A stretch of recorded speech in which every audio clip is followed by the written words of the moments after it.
Ladies and gentlemen, guys and dolls, welcome to another Pod Tiki How to Make video. My name is Tony. I am the writer and the host of Pod Tiki Podcast. You can find us all over the place at iTunes, Spotify, iHeartRadio, and of course always at podtiki.com. And today, we're talking Thai, baby. That's right. The last episode of Pod Tiki was titled Mai Tai 2023. Now, the very first episode of Pod Tiki ever, way back in 2019, was a Mai Tai episode.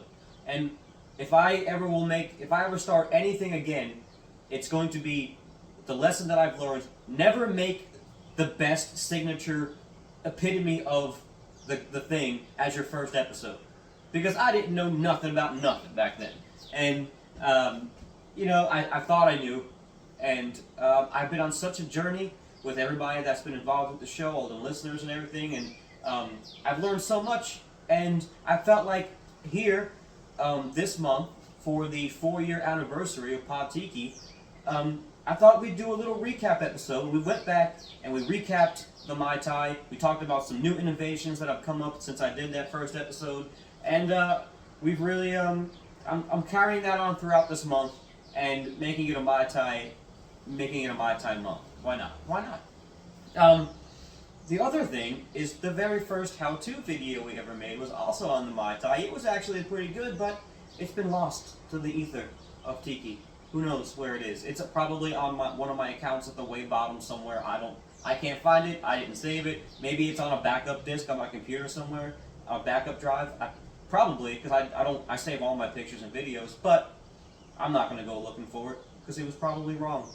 But who knows? So much has happened. Let's start again. I don't have to sit here and tell you guys about the ingredients of a Mai Tai. But for those uninitiated, for those people who just stumbled on this, for those who are just getting into Tiki, for those who want a little bit of clarification on something they might not be clear on, hey, that's what this show is all about. So, the Mai Tai, created by Trader Vic in 1944. Since then, it spread around the Tiki world, and from Tiki, it spread out through the diaspora of cocktails in general, becoming synonymous with exotic tropical drinking, vacation, things like that, especially Hawaii or the Polynesian area.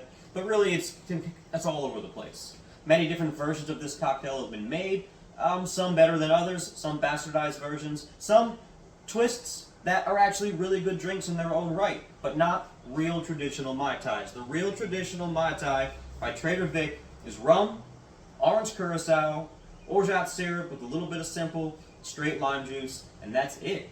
And it's the proportions that he did it in that really make this drink shine. As Martin Cate said in his book Smuggler's Cove, Trader Vic created the perfect rum delivery system. And it's right. It's just like just like an old-fashioned is a great way to drink bourbon, this is a perfect way to highlight rums. Now, the rums that Trader Vic the rum that he initially used is a 17-year-old Wray nephew, and then he later had to combine a bunch of different rums together to make something that tasted like that when that rum ran out. They stopped making it, and within a few years, Trader Vic's Mai Tai was so popular, he ran Wray and nephew out of that rum. Now, I talk all about this on the episode. There's a lot more in-depth knowledge than that. There's a lot more behind-the-scenes kind of trying and twisting and some things that we maybe thought we knew until a few years ago, and now we realize may not be that. But I'm going to go into all of that in the actual episode. You can go back and listen to that. It's available right now for streaming anywhere you get your podcast or on the website, podtiki.com. So, what we're going to do with the rum, though, is, let me just say it. Denizen Merchant's Reserve. I've only been able to find it at a couple of places around me, so you gotta ask for it by name. Not only is it a great rum for sipping, it is the closest thing we're ever going to have to the 17-year-old Wray nephew rum that Trader Vic initially used. Because Martin Cate paired up with Denizen rum to create this out of an 8-year Jamaican pot still and a Martinique rum traditionnel. Now, a rum traditionnel is different than an agricole. Rum agricole is what Martinique is known for, but we don't think that Trader Vic used a rum agricole back then, even though that's what most of us assumed. Back then, when he created that drink, Martinique did make a traditional molasses rum, and that is what Trader Vic used. But that rum is hard to come by right now, and then you got to go through finding a pot still Jamaican that you like and mix it. Well, Denizen did the work for you. They mixed a Martinique rum traditional with a pot still Jamaican rum, and enough said. What else can you? They made the rum in one bottle that Trader Vic would have used.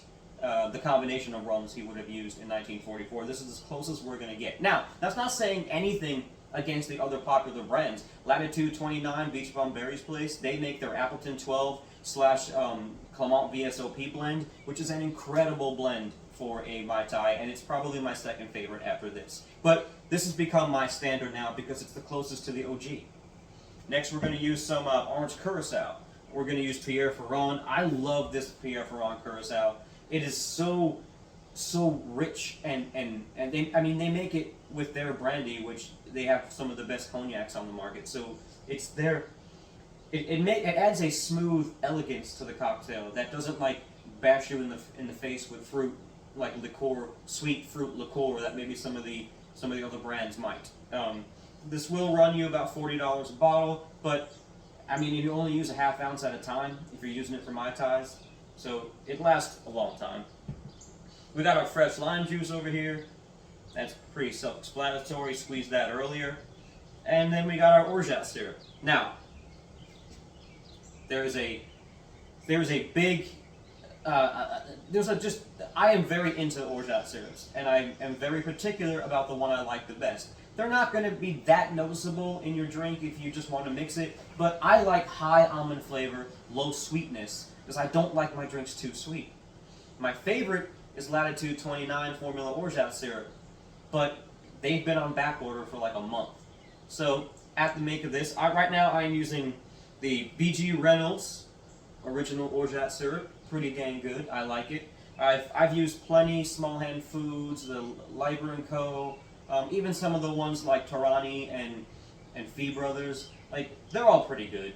I mean, it's an almond simple syrup, pretty much, but you mix with orange water and rose water, and some added flavors throughout there. But I like the ones that only use pure cane sugar. I don't want any of that high fructose stuff in there, which is why even when I make my simple syrup, I make it at home with a 1-to-1 ratio of pure cane sugar to water.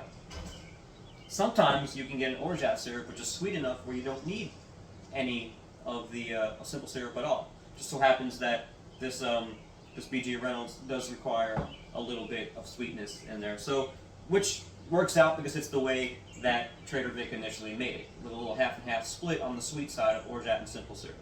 So let's get to it. We're going to do an ounce of lime juice, and we're going to do a 1/4 ounce each of simple syrup. Again, I'm going to make mine a little bit light because I don't like my drink so sweet, and I'd rather make that up by going a little heavy on the orgeat so I get more of that almond flavor. But we're going to do a 1/4 ounce each of that. So 1/4 ounce simple, 1/4 ounce of the orgeat.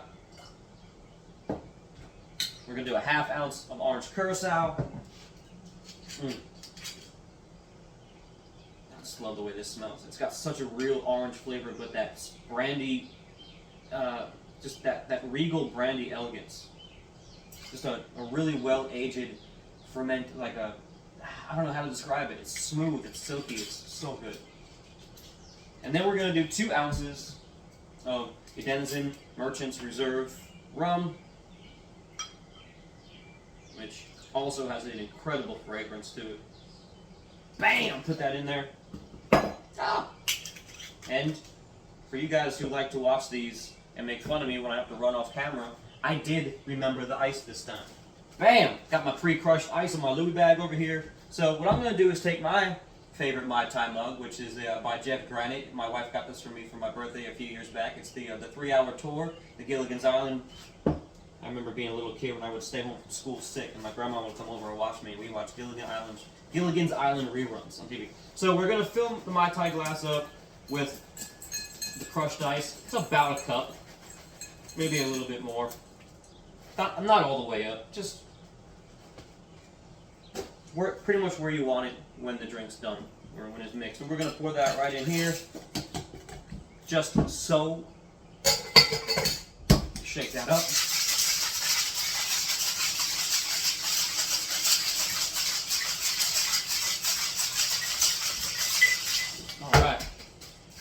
open pour that whole thing into the Mai Tai glass. Now the garnish on a Mai Tai is one of the coolest things because it's super easy and you don't have to go so extravagant with it, and Vic pretty much kept it simple.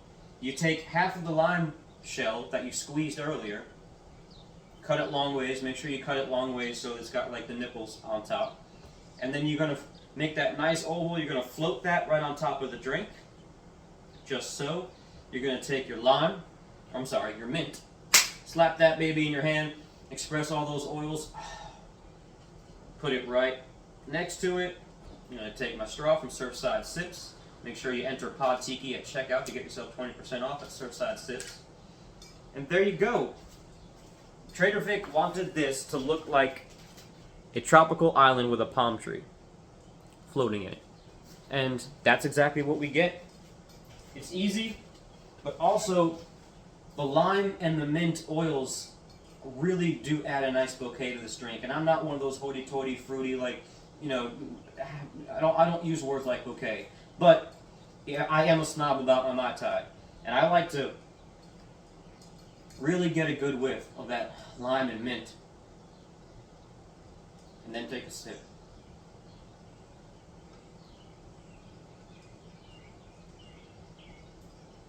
It's like,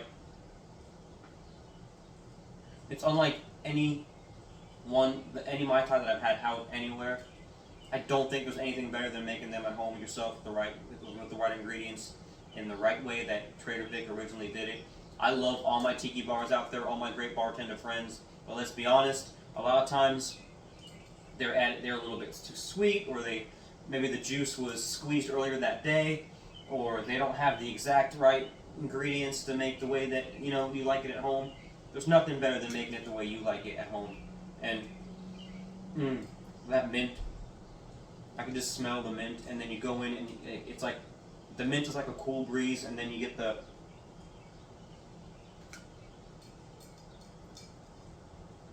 it's a little bit tart from the lime juice, but nice and rounded and silky. Like it's got a silky texture from the Pierre Ferrand, and that rum is just, it's so excellent. It has like a fruity, like a nutty, fruity component to it that really kind of like, I don't know, it sits well with the almond in the orgeat, which is very kind of, the almond from this BG Reynolds is a little bit subdued.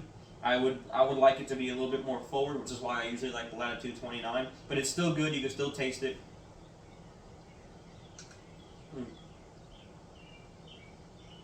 Well, the only problem with the Mai Tai is that they go down too quick for me.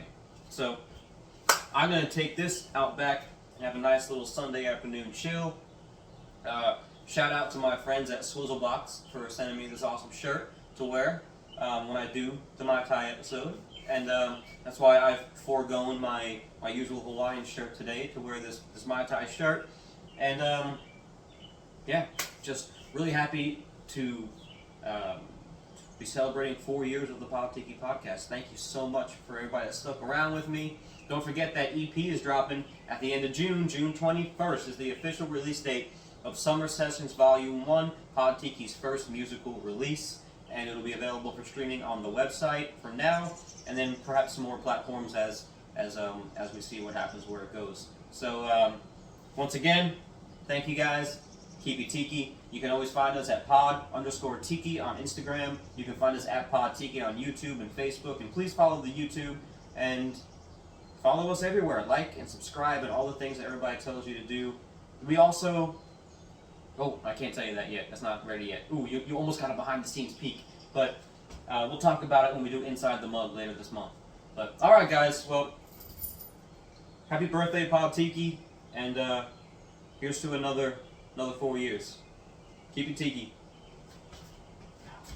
I gotta go drink this Mai Tai. I can't stop drinking it. I'm gonna make another one.